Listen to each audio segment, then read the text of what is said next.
Na 'n navigasiefout in skof 9, reken Geniel de Villiers en sy spanmaat Dirk Vonzitsewits dat dit neusie verby is met die hoop om Nasser Al-Attiyah in die eerste plek te vang.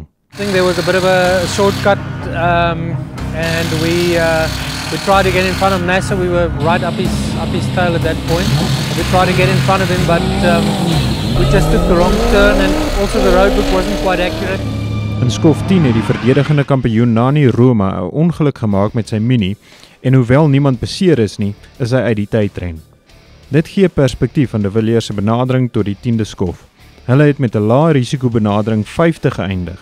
Die verrassing was egter dat die ander Suid-Afrikaanse Hilux span van Leroy Poulter en Robert Howie 10 sekondes vinniger as de Villiers in die 4de plek geëindig het.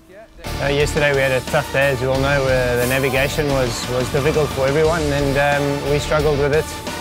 So, you know, we started 37th today, in between a lot of trucks, and I mean we pushed on really hard. It was more stages that suited us, and you know, Rob and I, we had a clean run. We passed 5 trucks and 13 cars. And we got to the end and no one told us much, and on the way back we got the message that we finished 4th, so I mean it was incredible.